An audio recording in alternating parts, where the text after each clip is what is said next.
Well, for more on this, we have Egemen Bagis. He joins us from Istanbul, a former Turkish minister for EU affairs. Thank you for joining us. Let me start with your reaction to this story when you first heard about it. This cannot be true. This cannot be accepted. This cannot be the fact.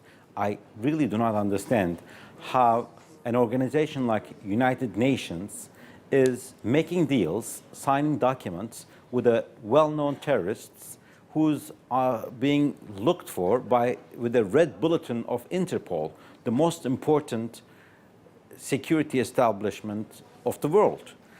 I really don't understand. How would the members of the Security Council feel if someone from UN was signing a deal with bin Laden or other well-known terrorists on how to extend the lives of penguins in the North Arctic, or how to prevent the global warming?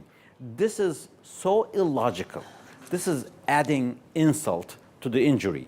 We have lost more than 40,000 lives in the fight against PKK because this terrorist organization has been attacking civilians in Turkey, and the whole country is united against this terrorist organization. And PKK has different offsprings, and one of them is YPG, which is quite active in Syria. And we are trying to prevent all kind of terrorism, but UN, an international organization that was established to ensure peace and stability around the globe, is now signing documents with terrorists. This is unacceptable. And when Turkey puts somebody on a red notice, how is the United Nations to know that that is the case?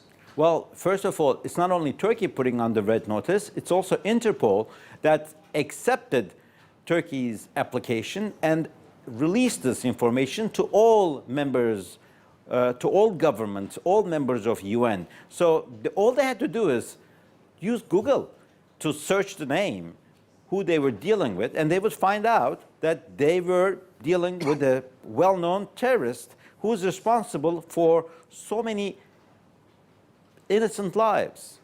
And what's really more shocking is a country like Switzerland has accepted this individual to enter their city of Geneva to meet with representatives of UN. And this happens on the same day when one of the so-called prestigious publications of the United States, Washington Post, publishes an article by another terrorist organization, the leader of the same group, by a terrorist named Bayik, on their so-called mission statement. And this is really the world detracting from its common sense. We all have to unite against terrorism.